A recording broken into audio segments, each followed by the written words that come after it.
Boa tarde, turma do 6º ano da Escola Lucimar Mendes. Como estão vocês? Vocês estão bem, não é? Hoje é segunda-feira, dia 24 de agosto, e nós vamos comparar frações. Isso aí. Então, a gente já viu comparação de frações, não foi?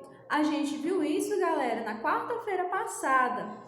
E eu espero que vocês tenham aproveitado ao máximo essa aula, ok? Que vocês tenham aproveitado esse conteúdo, que vocês tenham feito atividades. Eu passei só uma questãozinha, não é? Então, foi bem pouco. Então, galera, a gente vai ver a comparação de frações hoje de novo. Por quê? Porque isso realmente é novo para vocês. E estudando assim à distância é um pouco mais difícil mesmo. Então, a gente precisa dar essa revisão para que vocês estudem, né? Para que vocês relembrem e tirem dúvidas, perfeito? Então, eu trouxe alguns exemplos aqui. E cada exemplo que eu trouxe, galera, eu trouxe com uma mentalidade diferente. Para vocês verem que na matemática a gente não precisa necessariamente pensar em uma única forma, não, em um único caminho, não, certo? Existem vários caminhos. E contanto que esse caminho tenha lógica, ele é válido, ok? E vai levar você à resposta correta se o raciocínio estiver correto, perfeito? Então vamos lá. Aqui no primeiro exemplo eu tenho duas frações e eu quero comparar. Quando eu quero comparar alguma coisa, galera, eu quero saber quem é mais e quem é menos. Eu quero saber quem é o maior, quem é o menor. É assim que a gente compara, né? A gente vai comparar nesse sentido, no sentido de quantidade mesmo, ok? E vocês perceberam que eu desenhei duas barras aqui, né? As barrinhas estão de volta, pois é. Então, antes de comparar essas duas frações pelo método prático, eu quero mostrar para vocês que é possível comparar frações através do desenho. Só que não é uma coisa muito prática, porque imagina, vocês fazem uma prova, não é? Vocês dão de cara com uma questão com frações com números um pouco maiores, aí vocês vão lá desenhar barrinhas de chocolate, até saber qual é a fração maior e qual é a fração menor. Isso não é nada prático, mas eu quero mostrar para vocês que isso também dá certo, perfeito? Então vamos lá. Nessa primeira barra aqui, ó, eu vou representar a primeira fração, que é 3/4. E nessa segunda barrinha aqui, eu vou representar a segunda fração, que é 2/3, perfeito? Então, vamos começar pela primeira. Na primeira fração, que é 3/4, como que eu vou dividir essa barra? Vocês lembram que em uma fração, eu vou dividir o meu todo, a quantidade de partes que manda eu dividir é o denominador. Então, se o denominador dessa fração é 4, significa que eu vou ter que partir essa barra aqui em 4 pedaços. Perfeito? Então, vamos lá dividir em 4 pedaços. Pronto. E agora, galera, eu vou pintar quantos pedaços dessa barra? A fração está mandando eu pintar 3 pedaços. É sempre assim. Eu divido pelo número de baixo e pinto o tanto de vezes, né, o número de cima que pede. Então, vamos lá. A gente vai pintar 3 pedaços. 1, 2, 3. Ok, beleza. Agora, vamos para a segunda fração, que é 2/3. Eu vou dividir essa barra em quantos pedaços? Em 3 pedaços. Dividi a barra em 3 pedaços. E agora eu vou pintar quantos pedaços? Eu vou pintar 2 pedaços. Ok? Não está muito perfeito o tamanho, mas vai dar para entender.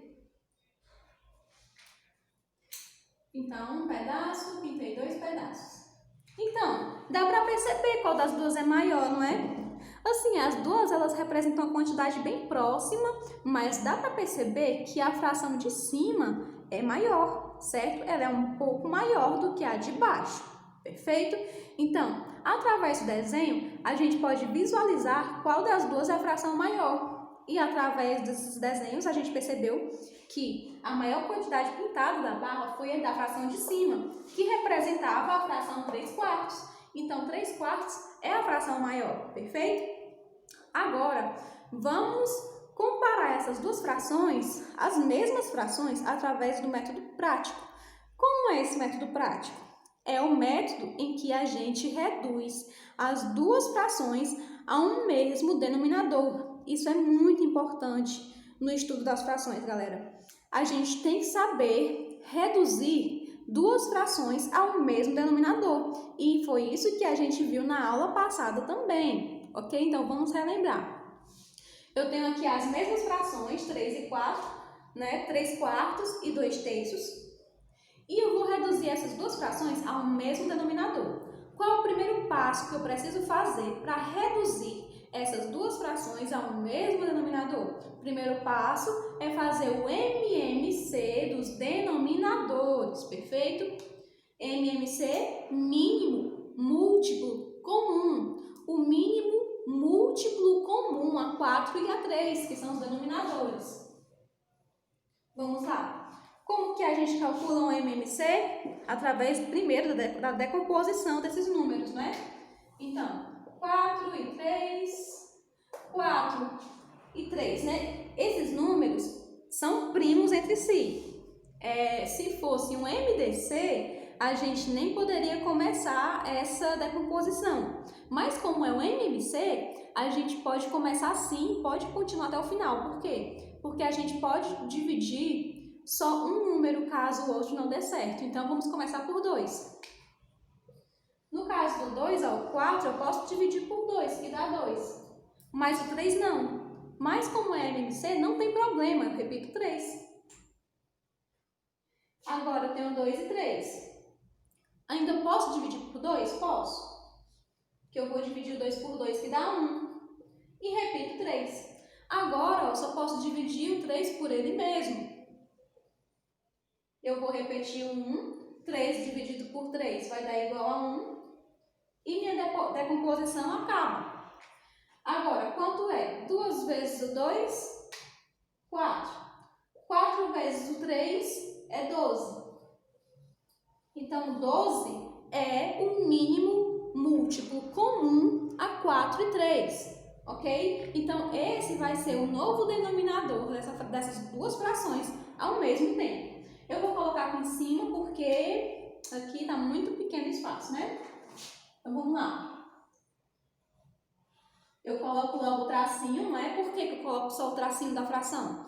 Porque agora eu só sei quem é o denominador dessas duas frações, que agora vai ser 12, não é? 12. Dá uma sacudida nesse pincel. 12 e 12 também.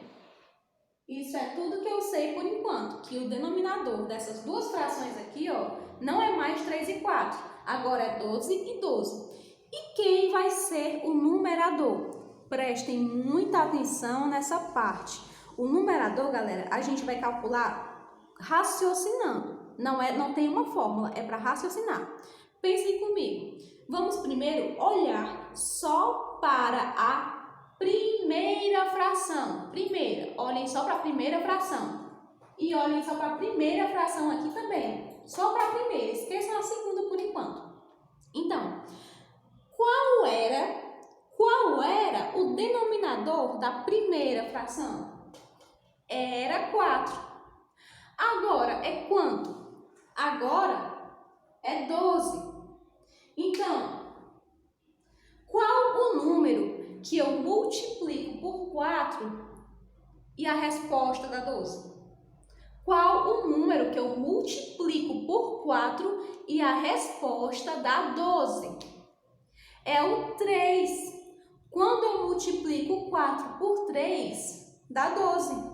Então, o que isso significa?